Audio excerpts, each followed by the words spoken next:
Welcome to the No BS Spiritual Book Club's live streaming interview series, where leading new thought teachers, speakers, and authors share the intimate stories behind the 10 best spiritual books that inspired them the most on their spiritual journey. From well-known classics to hidden gems you might never have heard of, the No BS Spiritual Book Club saves you time and money by sharing reliable recommendations from those who've walked the path before you.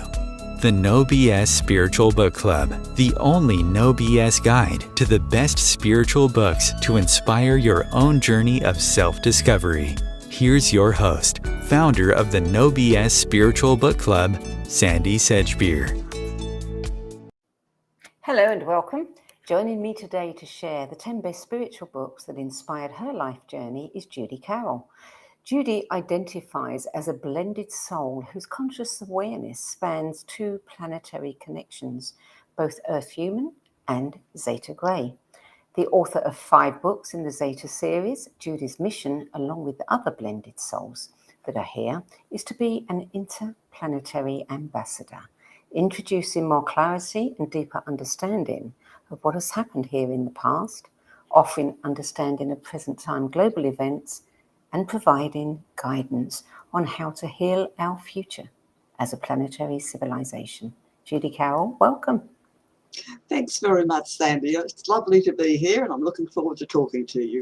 So let me just check this. Is it Zeta or Zeta? It depends on which country you live in. In Australia, it's Zeta. In America, it's Zeta. Hence, I use both. Well, since I'm English, I'll use Zeta, because that's what we would say. Works. Yeah. I use both in the same sentence sometimes. So you've had ongoing contact with the ETs, known as the Greys or Zetas, all your life. Yes, I have, Sandie. Right from when I was very, very young, my first experience, I remember, was being taken onto a ship by a very tall woman who I looked upon as my grandmother, but it wasn't my real life grandmother. I didn't realise at the time. I thought that she was taking me onto a train, and it was quite a few years later that I realised I'd actually been taken up onto a ship. So that was my first experience. Was that an easy experience for you, or was it somewhat... Yes. At that time, I didn't have very much memory of my experiences. What I did remember, I was actually getting quite a lot of fear, but I had chosen this on purpose because I knew from the pre-birth planning of this life, I knew that I was going to help others who were having fear in connection with ET contact. And so I decided to experience it myself as a child so that I'd understand completely where they're coming from. But this particular experience, because I had no conscious recall of actually being taken on a ship, I thought I was being taken on a train. And so, no, there was no fear involved. I loved it. And I had a memory of something really exciting happening. And afterwards, I asked my real-life grandmother several times, "Oh, will you take me back on the train?" And of course, she had no idea what I was talking about. Oh, you must have been just dreaming. And it took me a few years to be able to get my head around. It's almost like you've got two brains in your head. And one knew that I'd gone on a train up our street, which was a dead-end street, and the other half of my brain knew that's impossible. There is no train station there. And it wasn't until I started opening up more to my contact that I realised what had happened. Wow. And your aim is to help dissipate the fear and the disinformation that surrounds the subject of ET contact. And particularly, I would say, the Greys too, because, you know, everyone thinks that the Greys are bad. They're the ones that are going to come along and take you off and do all kinds of things to you and hurt you. And yet you say in your new book, ET Presence, that that's not true. No, there's so much disinformation. The Greys and other ETs, there are a number of different ETs coming here at the moment because planet Earth is undergoing a consciousness shift. We're shifting from 4th world to 5th world conscious awareness, and this means opening our conscious minds up to much more awareness. And what this involves is overcoming fear barriers. And so in a way, the Greys are testers of souls, and the fact that they look so different is part of the test, to be able to accept another being that looks so different. Because, I mean, let's face it, at the moment, a lot of humans can't accept someone who's just living in a different country or a different culture or religion. Yeah. Or wearing a different coloured skin. Exactly. Yeah. And this is a huge barrier that's holding this plain humanity back. And that's why the ETs are here, trying to help us to move past this. Well, we will talk more about this after we've dealt with your 10 books. So first of all, let's move over to those and tell me how, what role books have played in your life. Oh, look, absolutely huge, Sandie. I'm not a real extrovert type person. I'm a bit of an introvert. And whenever I'm feeling stressed over anything, I reach for a book. And I have ever since I was a small child. Both my parents were readers. We had a big library at home. And my dad encouraged me to read. I hated school, but the thing that got me there was his words of, once you learn to read, you've got to go to school to learn to read. Once you learn to read, you can read any book you want. And this is what spurred me on to education. Yeah. So what kind of books were you drawn to? As a young person, like in my teens, I absolutely loved animal stories. Hence, I read Gerald Durrell's books and his life in Corfu, where he collected animals. He wanted to be an entomologist, and so did I. So I totally relate to him going off and collecting things, and a scientist who became very good friends with him and helped him and taught him so much. I love the idea of living in Corfu. That was my dream, to go somewhere like that, which I never have.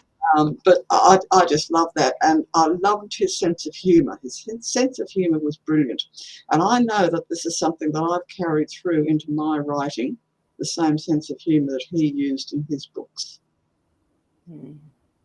So the first book on your list, we shouldn't be surprised. It's actually 2 books.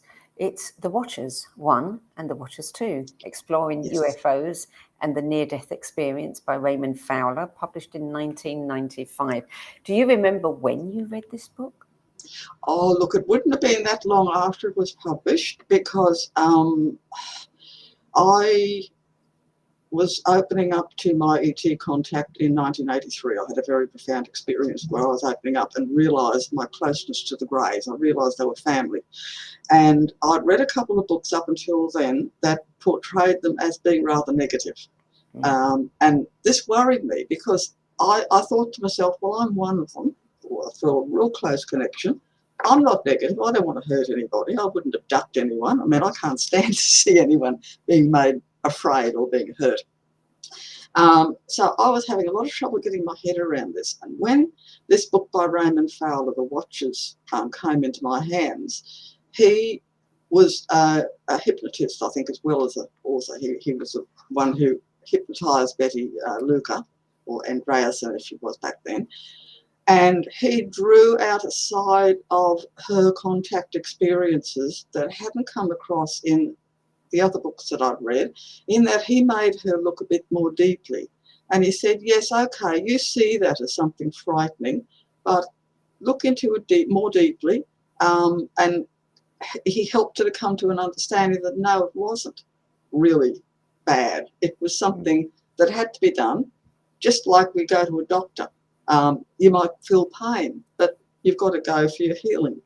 And he helped Betty to open up to that. And the other thing, I was convent educated, so, I was a good Christian, and Betty Andreasen was as well. And the fact that she was able to accept this contact from that perspective helped me a lot. Yeah. And did your family know about this? I mean, your human family. Yeah, my husband, yes, totally. He's but fine with it. Not your parents. Well, my parents passed away when I was quite young. My mum actually passed away when I was 22, so I wasn't consciously aware then. And my dad passed away when I was about 35. And I had opened up to it by then, but I just never really talked about it with him much. I could see he wasn't really, he was a very easygoing person, but he wouldn't be really interested in it. He was more scientifically minded. I've spoken about it with my brother, who has now passed away, but he was sort of open to it, but not really. He was a science teacher, so not into this sort of thing. But the main one's my husband and my husband's family. They're all okay with it. Mm. Well, book number 2 is a classic, Communion, a true story by Whitley Strieber, published in 1987. Yes, yes. Well, this is actually the first book that I read before I read Ray Fowler's book. I read Communion, and this book was really good in that it assured me that I wasn't going crazy. Because when you start opening up to these experiences and have conscious contact, you start to think that maybe it's something in my brain. You know, maybe I've got some mental health issue. And what I loved about Whitley's book was he put himself through a whole list of mental health tests, psychiatric tests, etc. And all of these proved that he was quite normal. So that was like, whew, thank goodness for that. I couldn't relate to his fear. This was one of the things that put me off his book, his fear. But I think he's worked his way through that. And this is why I was rather glad that I read Betty Andreasen's story after Whitley Strieber's, because she put a whole new light on it. The cover, obviously, of Whitley's book is quite iconic now. Is that a true representation of, I'm assuming, greys? Yes, it's very close. Not all greys look exactly alike. I mean, there is differences. There's about 30 different grey cultures, but it's a fairly sort of good consummate picture of one. And quite interesting, I sat in a meditation group quite some years later, and my meditation teacher was a psychic artist, and she drew a picture of me from a past life. And when I saw it, I thought, well, that looks a bit strange. She looks a bit like, you know, slightly fairy-like. And I happened to have it on my dressing table when I got hold of Whitley Strieber's book. And I just happened to glance and saw the two together. And I thought, my goodness, that looks so much like the face on Whitley Strieber's book. And this was sort of what really clicked in my mind. Okay, you really do have a connection with the Greys, because there's a similarity there. The third book, this is, I think, the first time I've seen this book on anybody's list. It's one that I read a long time ago, The Third Eye by Lobsang Rampa, published in 1958. Yes, Sandie. That was actually a book that I read before I had even opened up to all this stuff. As I said before, I was convent educated and I was very religious. I was a real good Catholic. I used to go to Mass every Sunday, but I always felt there was something missing because I'd had past life memories from when I was young. So I was aware of reincarnation. Of course, the church didn't teach that. So I tried a few other religions on the side to see if I could find my answers anywhere else, and I didn't. So I came back to Catholicism. But when I got hold of Lobsang Rampa's book and read all his Buddhist teachings, things really started to fall into place. And I think it was that book that opened me up, again, to be able to accept the ET connection, because it answered all these questions that had sort of been at the back of my mind ever since childhood. What can I remember? You know, what are these lives I can remember? There has been some controversy over him over the years. You know, people have said that it was all a fake, you know, and that he was living this normal life. And I think, if my memory serves me right, he actually wrote a book later on about being a walk-in. Walk-in, yes. Yeah, and living a different kind of life than a Tibetan monk. Yeah. And you know, you have to wonder, well, was that just an excuse because he was getting a lot of flack, or is that the truth? I think it's the truth. I actually suspect that he might have been an ET trying to get his information across. So the Tibetan monk thing might have been a bit of a cover there. Because, I mean, if he'd come out of those days and said he was an ET, he would have been just totally dismissed. Yeah. That's the feeling I get. The walk-in experience, I've had one myself. So, yes, I totally understand what he's talking about there. But, yes, that's the feeling I get. He was an ET teacher, just paving the way for others like myself who are coming here and speaking out openly. Book number 4, Cosmic Voyage, a scientific discovery of extraterrestrials visiting Earth, which was published in 1996, and Cosmic Explorers, scientific remote viewing, extraterrestrials, and a message for mankind, 1999. And I don't think we have an author listed for this one. Do you remember it's who the Courtney. author was? Yes, Courtney Brown. Okay, that's Brown. my mistake then. My mistake. So tell us about these 2 books. When did they come into your life, and what was the impact they had? Oh, look, they were huge. Again, I was still wrestling a little bit with the blended soul thing, the grey thing, because everything I've read seemed to say stuff about the greys. You know, they were evil, they were negative, they were abducted people. And when I read Courtney Brown's book, and the funny thing is, I know that it's upstairs, as I call them, who guided me to buy his first book. I actually bought it for my nephew, who was a little bit interested in this stuff, and I started reading it myself. And I thought, oh no, I can't give this away. I'm going to keep it. Courtney Brown was involved in remote viewing. I think he was with the military, but certainly the remote viewing that the military uses, which is a lot more reliable than psychic stuff. I mean, I'm not putting psychic viewing down, but remote viewing is more, it's how can I say, it's controlled. There's a controller behind it all the time, making sure that it's accurate.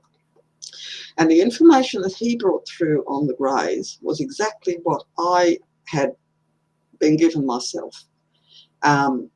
So it just linked in with my understanding. And again, what I'd been given, I was thinking, oh, is it right? Isn't it right? You never know quite whether to trust yourself. I always test everything I'm given. I don't like to just jump in and believe everything that I pick up or read. And so I really appreciated reading his book on the remote viewing exercises that they did on the greys, that absolutely was in line with everything that I understood. So that meant a lot. Yeah. Book number 5. Now, this is one that I think, will get a lot of interest from people because it's by Professor John Mack. It is Abduction, Human Encounters with Aliens. And he was the professor of psychiatry at the Harvard Medical School and a Pulitzer Prize-winning biographer as well. He published this in 1994. Yes. Again, like Courtney Brown's books, it gave me confirmation. And again, it proved that I wasn't nutty myself because he was a psychiatrist. And he dealt with a number of people like myself who were having contact. And he was totally open to it. I actually contacted him and I got a very nice friendly letter back. Well, I wasn't emailing in those days, we were letter writing. Good old-fashioned. The old-fashioned pen and paper. And yes, he gave me a lot of confidence. What these books have done, they've given me the confidence to come out and speak. There was no way I would have got out and spoken like this back then. Even talking about it now, I feel my throat starting to tighten up. And that's a bit of a grey thing as well because they're not real good with verbal speech. But yes, all these books gave me confidence that yes, what I was picking up was correct, and yes, you need to talk about it. You need to speak out. Did he not offer to interview you or work with you? No, he didn't. No, he just wrote me a friendly letter back. I think he'd had a second book published, and he tried to, get me to buy that, which I didn't get around to. But no, he just thanked me for contacting him. I think he just appreciated the feedback. Yeah. Well, book number 6 is Hidden Truth, Forbidden Knowledge by Dr. Stephen Greer, published in 2006. Yes. And another book that helped me to understand that, yes, what I was getting through was absolutely right. By the time I read that book, I was very aware of a group that I write about in my third book, Extraterrestrial Presence on Earth. I call them the Reptarian Controllers. They're like a shadow government down here who are absolutely against any ET contact, but they're the ones who are behind all the demonising and disinformation on the greys. And Stephen Greer came out and spoke very, very openly about this. He spoke about what he refers to as the PLFs, the programmed life forms, which are sort of, they're manufactured greys made right here on Earth, and these are used in the military abductions, the MILABs. And a lot of people have had very, very nasty experiences with these ones. They'll appear during a so-called abduction, which is a fake abduction. And I think they're responsible for putting a lot of the negative implants into people. But they're not correct. No, they're not genuine greys. So when you say programmed life forms, what does that actually mean? Are they robots? Sort of bio-robots. As far as I understand, they've taken this negative group down here, controllers, shadow government, cabal, whatever you want to call them, have actually taken genetic material from the bodies of the genuine greys who've died in crash ships, and they've actually manufactured these life forms and put implants in them to control them. Now, I know this is really, really off the planet, excuse my pun, which is why I was so pleased when Stephen Greer came out and spoke about this openly. And he's spoken to so many people and had so much information given to him on this. Wow. Yeah. Interesting.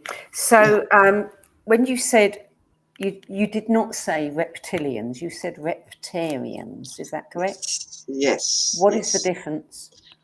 Okay, this is the real key thing. The Reptarians are an ancient Earth human race that were created at the time of the dinosaurs. What people forget is the dinosaurs were on Earth for about 165 million years. Modern man has been around for about 60,000 to 100,000 years.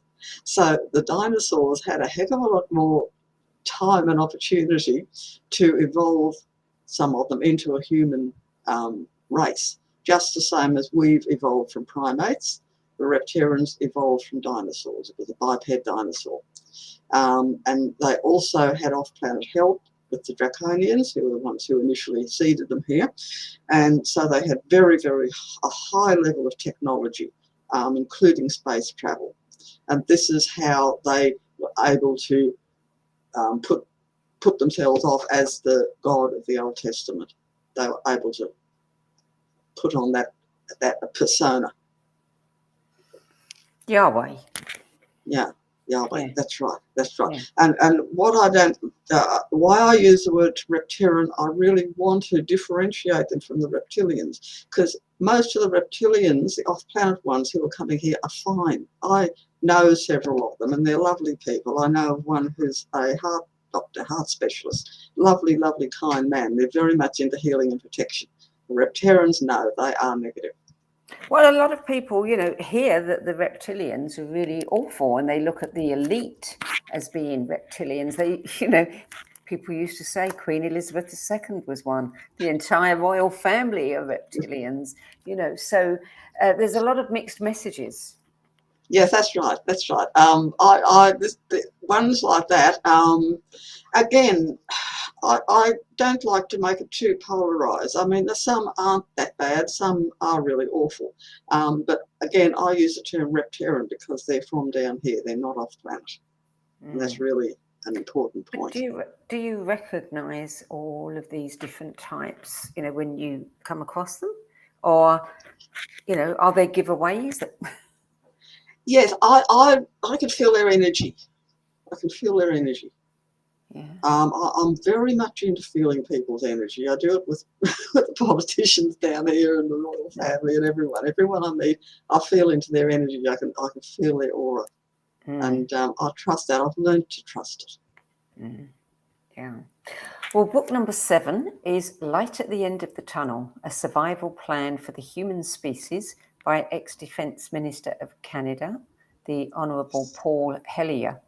Yes, yes. Again, so much confirmation. His book reminded me a little bit of Stephen Greer's, in that he went into huge amount of detail with the shadow government, spoke about that.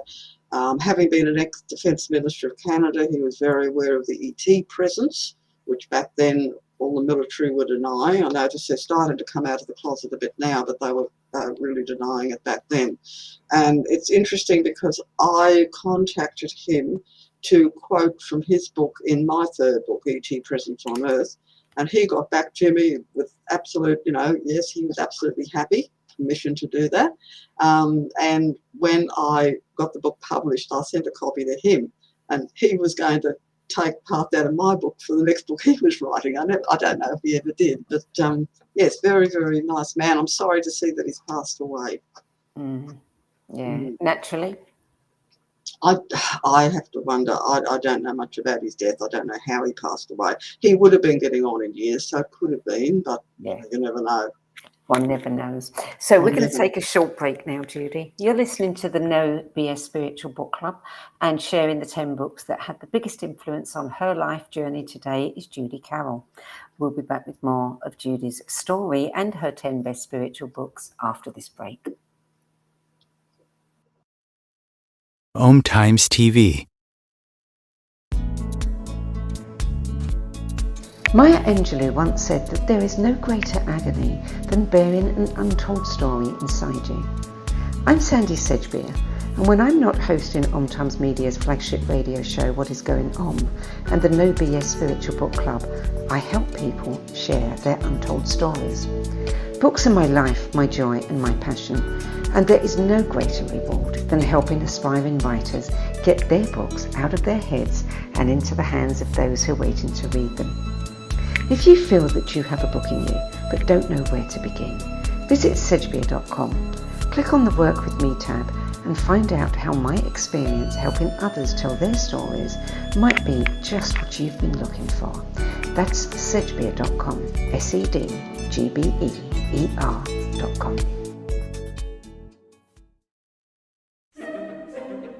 Imagine becoming a super influencer. Reinvent yourself, invest in your brand, and then manifest your success with a robust spheric approach. Om Times Media and Broadcasting offers a unique and multifaceted way to become the spiritual and conscious influencer you deserve to be by putting your message across our powerful platform with its proven record of integrity and excellence. Through our produced shows, Om Times offers the opportunity to become a social media TV personality, a radio show host, an Om Times magazine columnist, and a syndicated podcaster, all in one shot. By live streaming your show on Om Times TV and broadcasting it across the extensive Om Times radio and TV networks, you become more than a host. You become an ambassador and a force for positive change. Om Times. Open yourself to the possibilities. There are 16 million children struggling with hunger in America. That's 1 in 5 daughters, sons, neighbors, and classmates who don't know where their next meal is coming from. Yet billions of pounds of good food go to waste every year. It's time we do something about it. Feeding America is a nationwide network of food banks that helps provide meals to millions of kids and families in need. Visit feedingamerica.org to help them feed even more. Together, we can solve hunger. Together, we're feeding America. Welcome back. Judy, book number 8, Proof of Heaven by Eben Alexander, published in 2012. This is something different than the others. So what was it about this book that made you put it on your 10 best list? Oh, look, Proof of an Afterlife by a very, very highly respected neurosurgeon. This is so important. People have so much trouble accepting the fact that we aren't our body. Our body is just a physical vehicle. It's like a car. We ourselves are consciousness, which is soul. So when we die, the soul leaves the body, but that's not the end. We're an eternal soul. And this book by Eben Alexander, and this amazing near-death experience he had, I think he was in a coma for about a week or something. And it provides wonderful, wonderful proof that, again, this teaching that I've received from the Greys about the fact that we're an eternal soul, it just proved it beyond doubt. I'm one of these people, I like proof. Well, yes. I mean, me too. Me too. Yeah. So reincarnation then is something that is universal. Exactly. It's not just, humans who... Yes. No. And taking reincarnation out of church teachings was, to me, that was the original sin, because an acknowledgement of reincarnation helps us to open up to oneness. The fact that we've been Asian, we've been Australian, we've been English, we've been American, we've been a Muslim, we've been a Christian, we've been a Jew, all these different experiences we've all had helps us to empathise with others and bring us back to oneness, which is where we need to be if we're going to be cosmic citizens. Absolutely, absolutely. Yeah. I mean, yes, we really do need that in the world as it is today. Absolutely. So book number 9, The Happiest Refugee. Now, is this An Do or An Do? An Do. An Do. This was published in 2010, and it's the extraordinary true story of a boy's journey from starvation at sea to becoming one of Australia's best-loved comedians. Yes, yes. I love books like this. I love autobiographies, and particularly if there's humour involved, because sometimes I just want to get right away from all the ET stuff into something completely different. I'm up to here with ET stuff, so I need something different. An Do is the most beautiful soul. As you just said, he came with his family as a refugee on a refugee boat from Vietnam. They underwent incredible dangers, including being boarded by pirates, which his younger brother, they picked the baby up and threatened to throw him overboard, but thank goodness they didn't. And An Do has gone on to become one of our best comedians, very well known on TV. And he's also a very, very talented artist. He draws portraits, which are just out of this world. The younger brother, who was almost thrown overboard by the pirates, was voted Young Australian of the Year some years ago. So what this family has contributed to Australia is just, beyond words. And the fact that he's such a very beautiful person as well. When he does portraits, what he does, his show on TV, he has a well-known personality, TV personality, or one occasion he had a priest or a political figure, and as he draws their portrait, he gets them to tell their life story, and it's just beautiful watching. And they don't show you what he's drawing. He seems to be slapping it on with a spatula thing. There's no brushes involved, just slapping this paint on. And at the end, they turn the portrait around, and he has captured that person's soul. It's just the most amazing art. So he sort of changed now from being a comedian to being an artist. And I think lately now, I think he's also written a children's book. I'm not sure of the name of it, but I think now he's got into writing. So, a very, very talented man. And his whole family just contributed so much to Australia. And this is why it upsets me when I hear about refugees being treated badly, because these poor people, they don't want to leave their homeland, It's sad. So book number 10 is by one of our frequent guests on my other show, What Is Going On. It is The Eden Conspiracy by Paul Wallace, published just last year. We recently did an interview on that. We've done interviews on all of Paul's books. So it's nice to see. In fact, I should tell you that I sent him a copy of what you said, and he's gone on Facebook and shared it with people. He was really by what you said. That's what I thought. Yeah, God love him.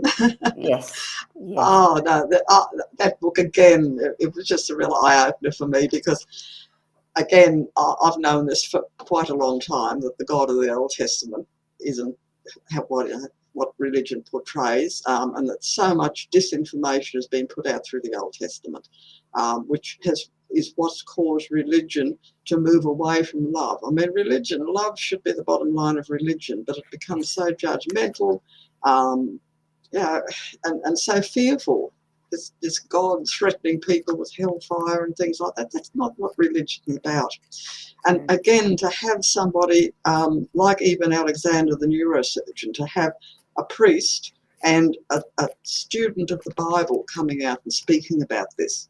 And as he said in his book, a lot of priests and ministers and reverends are starting to become suspicious of this, but they can't bring it up with their congregations because, you know, they're going to lose their job. Yeah. Because people sort of hold on. I understand that people do need a religion or spirituality of some sort. It's something that humans need. But as I say, providing it's based on love, but too much of it isn't. Too much of it is too judgmental and fearful. So I really appreciated that Paul put this out in this book. Paul, you mentioned in your write-up about it, about the saurians, and I don't know much about them. Tell me about the saurians. Yeah, the saurians are the dinosaurs. That's just another word for the dinosaurs. Right, yeah. And so this is where the reptarians come into the picture, who were created or bioengineered out of a biped dinosaur or saurian means, you know, dinosaurs on Earth. Right. Yes. I know Paul approaches it from it being a totally extraterrestrial thing, but from my understanding, there's both. And the other thing is, planet Earth is very polarized, and so even the so-called God of the Old Testament was very polarized. It did good things and bad things because it wasn't just one being involved. I mean, God's not a being; God's an energy. So we had the negative reptarians down here who had actually hijacked the planet, and then you had more positive ETs coming in trying to help humans to become free of what was going on. And this is still happening. Yeah. So what do you think about disclosure? You know, we've supposedly had it, but nobody's really confirmed it. Do you think that this is something that we can expect to see soon? Look, I actually think the disclosure, people are going to bring it about themselves. I don't know whether the military ever will, but at the same time, there's certainly been moves. I don't know if you caught the wonderful press conference that Stephen Greer did quite a while back. Many of the top people in the military, including retired military people, are coming out and speaking honestly and saying, yes, we have had contact with ETs. A fellow by the name of Clifford Stone, Sergeant Clifford Stone, wrote a book entitled Eyes Only. I didn't include this in my list because I had so many, but he actually dealt with ETs and he actually helped one to escape. He was on the team, it was like a retrieval team who used to go out when a ship crashed. They'd go out and retrieve the ship and retrieve the bodies and any living beings. And he was involved in that. And he was a beautiful soul. So they are starting to come out about it. So who knows? So that's your 10 best books. I want to learn a bit more about you now. You've written several books. Yes. Cosmic Spirituality, Blending Religion and Science in Oneness from an Off-Planet Perspective. I mean, that sounds like a really interesting one. And Human by Day, Zeta by Night, a dramatic account of Greys incarnating as humans. And the Zeta Message, Connecting All Beings in Oneness. Now, you've been publishing these books for what, 15 Oh my goodness. I think Human by Day, Zeta by Night and the Zeta Message came out in about 2011. Right. Okay, so that's about 13 years ago. And the ET Presence on Earth, the history, is that your latest book? The third latest. Cosmic Spirituality was written after that, and another one, an interview with an alien, was written after that. But they're both smaller books. They're just available as ebooks. But Extraterrestrial Presence on Earth, that was written in or published in 2018. And that's the one where I really speak out about the reptarians and how they got on Earth and how they hijacked the planet. I was actually asked by the ET family to write this. We had a meeting up on the ship. It was quite funny because my other two books, Human by Day, Zeta by Night and the Zeta Message, had only just been published and released in 2011. So I was like, oh, thank goodness. And then at the end of 2011, in November, they held a meeting up on the ship asking for volunteers to speak out about the hijacking of the planet by by the Repterans. And I was sort of hiding behind a couple of tall people trying to get out of it because I'd just finished writing. I didn't want to do any more. So, of course, somebody pushed me forward. Judy, why don't you write another book? You've had books published. So I got dropped in the deep end. And that was the result of that meeting, is Extraterrestrial Presence on Earth, Lessons in History, speaking about the ET's contact on Earth, Yes. right way back. And 6 different humanoid species that have been bioengineered down here. So there's been 6 Genesis events, and one of them was the Repterans, of course, who are still around. And you write in that book about the number of times that the Zetas have tried to come here to warn, to help, and have been deflected. Yes. And so now they're coming in through a different portal, if you like. They're coming in like you as human and. Yes. How easy is that? It's not easy. Not easy because at first when you start becoming conscious of it, you question it, which is why all these books have been so helpful to get this confirmation. But always at the back of your mind, it's true, but it's something that it is hard to accept consciously. The Greys taught us quite a long time ago about what they call the human ladder. And what that is, it's basically the soul's journey through 10 levels of expanding conscious awareness, from level 1 through to level 10. And most of us down here on planet Earth, and that's including ETs like myself who are in human form, we can only access 10% of our potential consciousness.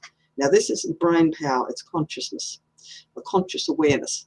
And as we evolve up the ladder over many, many, many lives, more and more opens up. So it's level 2 is 20%, level 3, 30%. And this is what self-realization is all about. So those of us who are working down here, still, because of our Earth human physical brain, we can still only access about 10%, maybe a little bit more.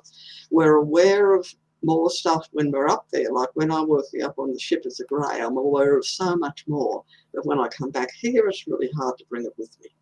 And so we understand the difficulties that Earth humans are up against, because this is what the planetary shift is all about, is opening up more conscious awareness. So being limited ourselves, we understand the difficulties involved. So we're just trying to introduce a little bit more understanding on this, helping people to understand about energy and the fact that we're an energy body, we're not a physical form, things like that. So that's our job down here. And the other difficulty is with the Greys, we generally communicate telepathically, and Earth humans can't pick up on it. So we need to be here in physical form to be able to speak out. Is it challenging to know that you can access so much more when you're not on the planet, and then to have to come back and have none of that available to you? It is frustrating.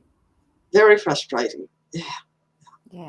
So I want to know how, there are people who have contact and there are people who never have contact. And why? Why is that? Why is it that the ones that have contact actually want it, desire it, call it in, or have some kind of cosmic, lineage that wants to communicate with them? Okay, we all have cosmic lineage. Every Earth human has ET genetics in them. Some have a little bit more than others. We also operate through free will. So whether we're going to have contact or not is a free will choice. It's a pre-birth free will choice that we make. If we're ready, because the contact with ETs is helping us to step up to that next level of conscious awareness. Some are ready for it, some aren't. Some don't want to. They're happy to stay down here, totally focused on physicality. So it's the ones who have made that choice that they want to move to that more conscious level are the ones who are having contact. The other thing is there's way more contact going on than people realise, because a lot of people who just have a real good interest in the subject, but they'll contact me and they say, oh, how can I get contact? I'm not having contact. I'd love to have contact. And as I will say, you are having contact. If you have that interest and desire, you're having it, but it's just you're not bringing back the conscious recall. Right. So tell me, Cosmic Consciousness, the book that you mentioned, what is that about? Okay, what is in that book? What I'm doing, I'm trying to bring religion and science together, because that way we overcome the superstition and fear of religion, and we bring the sacredness back into science. And in actual fact, on all the higher planetary cultures, the two work absolutely hand in hand, because what spiritual evolvement is about speeding up our molecular system. It's a molecular thing. I liken it to ice, water, and steam. You have a block of ice, it vibrates at a certain frequency. You add heat to that ice, bring the heat in, it melts into water, which vibrates at a higher frequency. Water is a finer substance than ice. Keep heating it, and it becomes steam, which is a finer substance again. And this is basically what's happening to humanity. People are talking about more light coming in. We've just done a podcast on this. I speak on the podcast channel, and I use this analogy in the podcast. This is what the more light coming in is actually causing people's vibrational frequency to come up. And so therefore we're spiritually evolving. Tell me what you know about water, because that seems to be quite It's quite a hot topic at the moment. Well, I do know that the oceans are, well, everything is multidimensional. So there are multi-dimensions within water. And it's very interesting, the work that gentleman, Emoto, the Japanese, yes, looking at a drop of water. So yes, water has consciousness. That's the bottom line, because it's part of nature. Everything in nature has consciousness. Yeah, but water seems to be, seems to have more going for it, or at least people are more interested. Yes, it can pick up more. I think it's more higher consciousness, so it can pick up the vibes around it, and those vibes are then registered through the vibrational frequency of that water. Can it broadcast? Look, I would say it would be able to. I must admit, I've never really gone into this very much, but I would say it would be able to. Because there is the Australian lady, Vida Austin, that a lot of people have been watching on YouTube, and she's kind of, continued and moved on with Masaru Emoto's work. Okay. And seeing the patterns, in water and ice and all sorts. Right. Because I do know water's very cleansing, and I'm not just talking about the physical level here. It's cleansing on a spiritual level as well. Yeah. I think there's more to water than we think, and it's something that we really don't know much about. In the same way that people talk about there being so much more to blood than we think. Look, there's more to everything than we realise. I remember when I was learning Tai Chi, my teacher saying to me, Tai Chi is about this deep, but it's about that wide. And that applies with everything. Because, again, this is something people need to understand. We live in a multidimensional reality, and we are multidimensional ourselves. Going back to the human ladder I spoke about before, we have a part of ourselves on every level of the ladder, going right up to, the angelic kingdom, right up the top. And so in many, many cases, when we have an ET or a spirit guide or whatever visiting us, it's a higher part of our own soul. And all this is right here, right now. Yes. Yeah.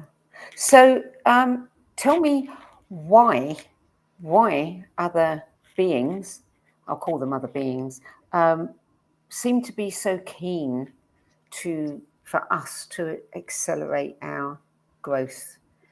What is the purpose of that? What is the purpose behind that? Yes, it goes back to oneness. The actual cosmic truth is everything is in oneness. So when one little tiny planetary culture is sort of falling off the ladder, everyone wants to come and help them back on, because by Earth plane humanity expanding to higher conscious awareness helps the whole universe. So it's not Are we falling off the ladder? We are, because of the fact of the reptilian controllers who have blocked our spiritual awareness and growth. That's the hijacking of the planet that I talk about in my ET Presence book. One of the Grey teachers likened it to the universe being like a fast-flowing stream and planet Earth having been pushed off into a stagnant pool at the side. Was there a time here when we were more evolved than we seem to be today? Well, there's been a number of human races on Earth, yes, and some have been more evolved. And as far as I understand, Earth plane humanity was starting to be brought back in with help from the ETs, but then there was the interference that they speak about in the Bible as the serpent in the Garden of Eden, and that was reptilians who interfered with our DNA, which pulled us back down again. And this is why a lot of people who are taken up on the ships, actually, they're taken for DNA enhancement and repair, because the 10% consciousness that we're able to access down here is intrinsically linked in with about the 10% of DNA that is active. And scientists call the rest junk DNA.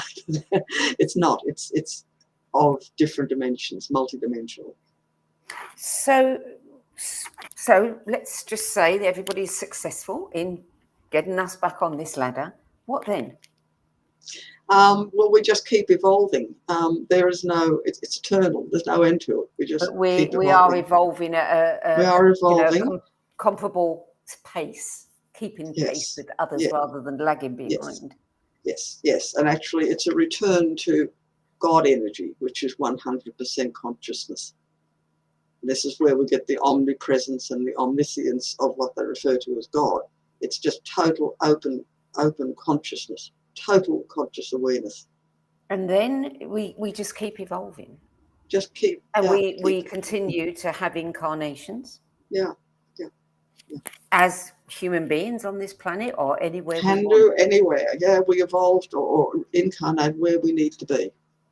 And are there other planets that are falling off the ladder too? There have been.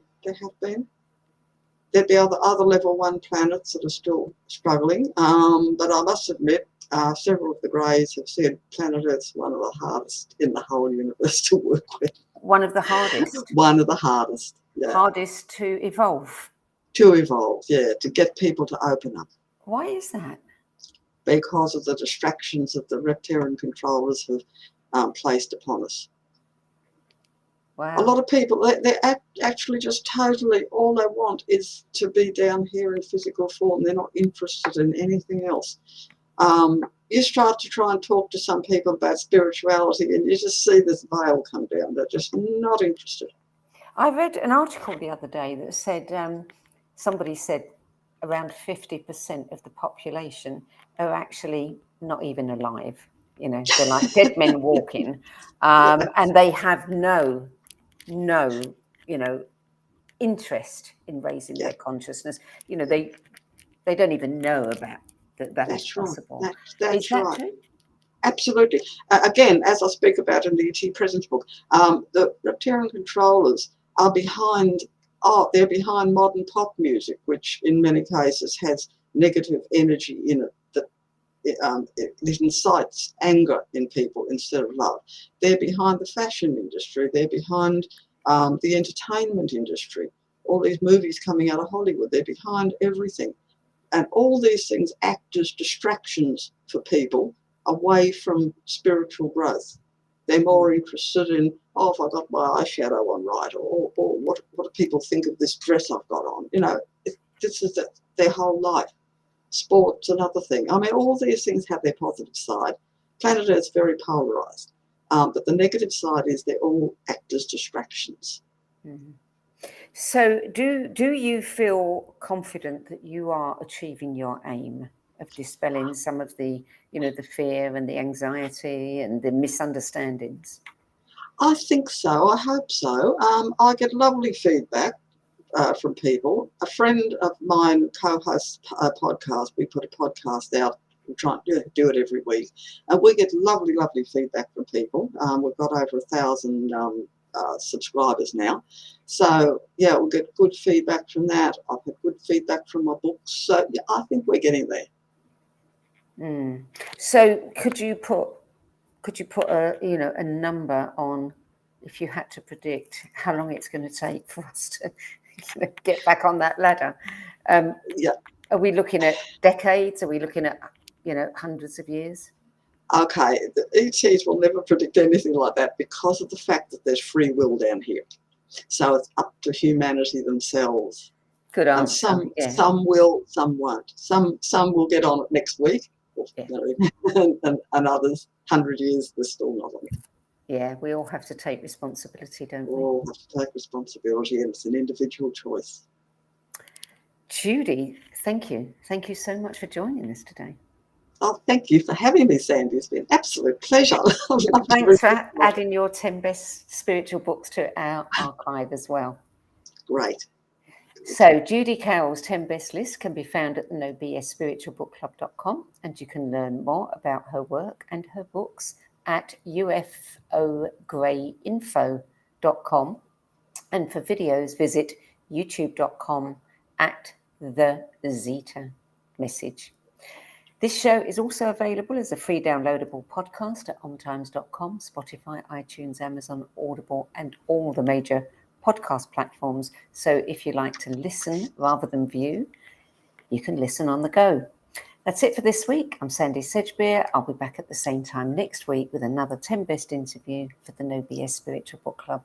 Till then, it's goodbye from me, and thank you again to Judy Carroll.